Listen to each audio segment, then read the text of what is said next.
All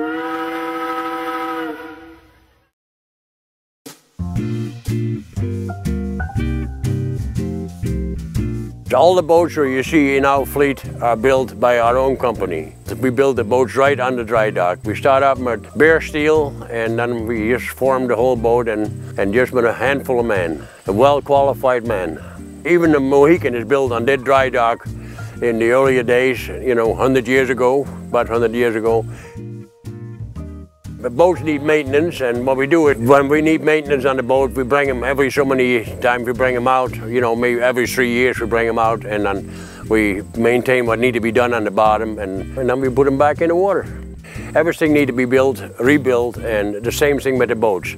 And then we have this, the state of New York have more qualifications that we need for the boat. So we have to make changes on the boat in one way or the other, so to keep it lake and keep the lake clean.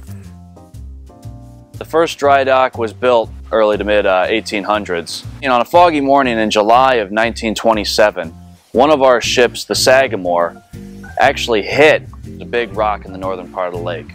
And somehow the captain managed to run her aground in 18 feet of water and beach her there. The problem being, though, now, the old dry dock couldn't handle the weight of the ship plus the waterlogged wood. So as soon as they could, the steamboat company called up a relatively new firm called Crandall Marine Railway, and they managed to come up there, and they built a 540-foot long electric-powered marine railway in under 4 months' time. So the ship went down in July, and she was pulled out of the water to be serviced in November, and was back servicing the guests of Lake George Village the next April. The railway itself is 540 feet long, roughly 200 of it up on shore, a little over 300 out underneath the water. How it works is the cradle moves along some roller racks, along rails that go out the entire length. And all we do is just let it out on a chain. She goes out under the water, and then when the boats are in position, we pull her up. The dry dock is very important to our company because to late 1800s, the boats would just get built and then get launched into the water, and they would receive no further maintenance on the hulls because pulling it out was such a big chore.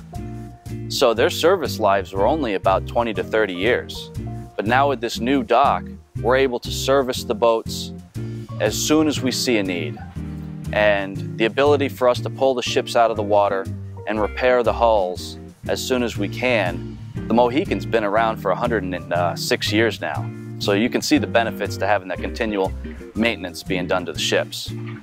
Whenever we pull the ships out of the water, we just do the basic stuff is we scrape off the algae and the rust. We fix any holes in the boats, any areas where there's some deep pitting. We paint over the hulls so they're nice and protected from rust and wear.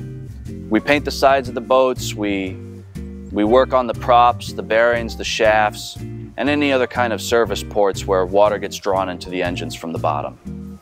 The dry dock is very important to our company.